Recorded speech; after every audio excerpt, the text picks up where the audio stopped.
अब देखो लाल की कीमत, ये सिमरन आप थोड़ा बहुत भी करते रहोगे तो बहुत लाभ आपको मिलेगा।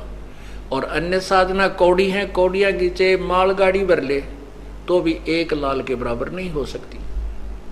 तो ऐसे यथार्थ साधना और शास्त्र विरुद्ध साधना और शास्त्रानुकूल साधना में भिन्नता बताई गई है। सतगुरु की संगत नहीं, ना साहेब का जाप, कह गरीब कैसे बचे उनके तीनों तापे। सतगुरु की संगत नहीं, पूर्ण संत की संगत नहीं, और ना साहेब का जाप। पूर्ण संत की संगत से ही संत परमात्मा का जाप मिलेगा।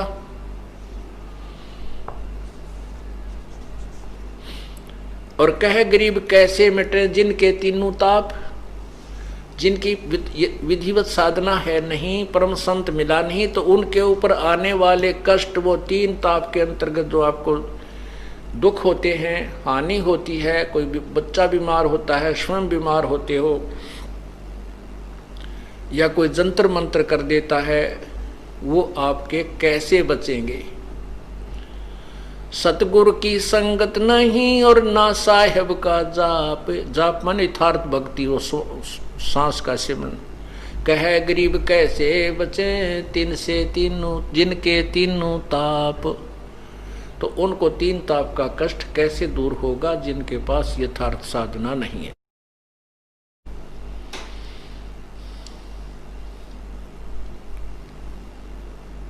साकट नगरी ना बसो हाना लगसी हंसे, प्रगट कै समझाऊं हूं चंदन के डिगबन से।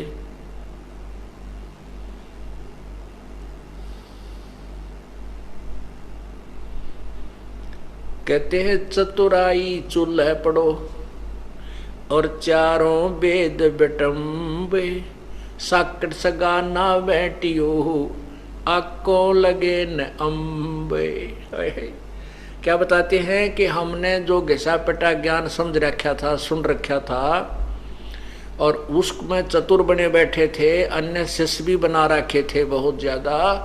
परमात्मा कहते हैं कि जो पुण्यात्मा होगा, जो बुद्धिमान व्यक्ति संत होगा और भक्त होगा, वो उस चतुरता को नहीं ध्यान में रखता जो स्वयं चतुर बन करके दुनिया को गुमराह कर रहा था। और सच्चा मार्ग जब मिल जाता है तो क्या कहते हैं, चतुराई चूल्हे पढ़ो ये चारों वेद बिटम्बे। चारों वेदों में भी पूर्ण ज्ञान नहीं है, इनकम्प्लीट नॉलेज है।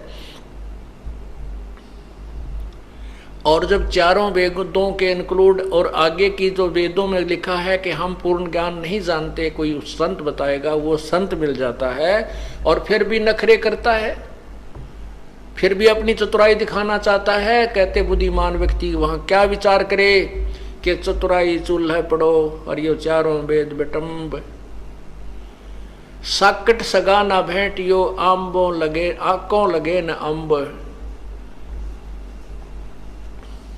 पुण्यात्माओं, परमात्मा की एक एक वाणी पर हम गहराई से विचार करेंगे तब इस खेल में सफल होंगे। हम तभी इस भगवान के गेम में, भगवान प्राप्ति के इस मार्ग में सफल होंगे। क्या बताते हैं कि साकट सगा ना भेंटियो, कोई ऐसा रिश्तेदार भी ना मिले परमात्मा हमने जो साकट हो, और चाहे वो कितना धनवान हो चाहे गरीब हो, साकट सगा ना मिलवाना परमात्मा। आंख के आम नहीं लगते, आंख के पौधे के आम नहीं लगते, डोडे लगते। रत्न जड़ाऊ मंदिर है लखियो जन उस्थाने, साकट सगा ना भेंटियो चाहे हो इंद्र समाने। स्वर्ग के राजा इंद्र, और उसका महल बहुत सुंदर बना हुआ है, उसके अंदर लाल और मोती हीरे जैसे हम चिप्स लगाते हैं ऐसे उसके लगे हुए हैं, और बहुत बड़ा महल है इंद्र का। कहते हैं हमारा रिश्तेदार जो भगवान से विमुख है परमात्मा में जिसकी रुचि नहीं है उसका चाहे लाख योजन में का तो उसके पास मकान हो, स्थान हो लाख योजन, 1 योजन 4 कोस का, और 1 कोस 3 किलोमीटर की, 1 योजन 12 किलोमीटर का, 12 लाख किलोमीटर में कह उसका महल बनाओ, इतना उसके पास स्थान हो। 10-20 एकड़ जमीन को छोड़ो, कहते हैं जिसकी 12 लाख किलोमीटर में का उसका स्थान हो, उसके पास इतनी जमीन हो, और उसके महल में चाहे रत्न जड़ रखे हो, और साकट सगा न भेंटियो, चाहे हो इंद्र समान। हमने वो गरीब रिश्तेदार हमारा अच्छा है जो परमात्मा विश्वास रखता है, क्योंकि हम यदि किसी पैसे वाले या किसी अच्छी पोस्ट वाले रिश्तेदार से हमारा संपर्क हो जाता है तो फिर ये कुदरती बात है, उसके प्रभाव से वो रिश्तेदार प्रभावित रहता है। उधर से फिर जो जाने वाले, हमारी लड़की मान लिया हमने लड़की ब्याह दी ऐसे साकेट का, तो बच्चे का जीवन बर्बाद कर दिया।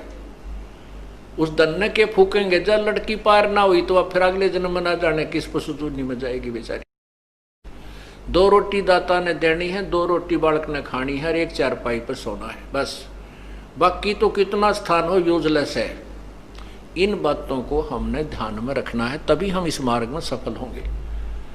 और उस बड़े घर की लड़की मारे गरीब का आगी वहां टेकन देना, ना भक्ति करे ना करण दे, ना वह गेल चले, ना भक्ति को सुहाव उसने, क्योंकि उसके पाप इतने कर्म बिगड़ जाते हैं। उसमें अभिमान अपने बाप का, उस पूर्ण धन का होता है। तो परमात्मा कहते हैं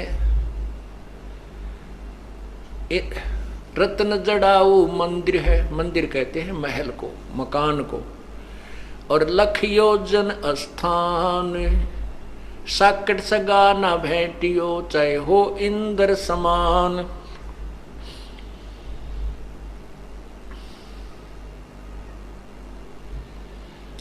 साकट 4 वेद हैं, साकट 12 पंथे, और साकट पंडित पीरे हैं, ये ही जम के दंते। साकट 4 वेद हैं, क्योंकि जिनमें कंप्लीट नॉलेज नहीं है वो भ्रमित कर रहे हैं, तो वो हमारे जीवन से के लिए सफल नहीं है। और ये 4 वेदों में भी केवल ब्रह्म तक की जानकारी है, बाकी ज्ञान प्रभु का जरूर दिया है, लेकिन उसके पाने की विधि नहीं है। इसलिए चाहे हम वेदों अनुसार कितनी साधना कर लें और ब्रह्मलोक में पहुंच जाएं, तो भी वहां अपने पुण्य को समाप्त करके 84 लाख योनियों में आएंगे। और 5वां वेद जो है जिसमें पूर्ण ज्ञान है वो सबसम वेद है, वो परमेश्वर कबीर जी की वाणी है, और साथ में उन संतों की अमर वाणी जो परमात्मा से परिचित हुए थे, और उन्हीं की कृपा से उन्होंने अपने जो है ना वो गवाह तैयार किए थे कबीर परमेश्वर ने, कि आने वाले समय में ये संत, इनकी वाणी, इनके वचन मेरा गवाही देंगे कि ये संत कबीर परमात्मा पूर्ण ब्रह्म है जो काशी में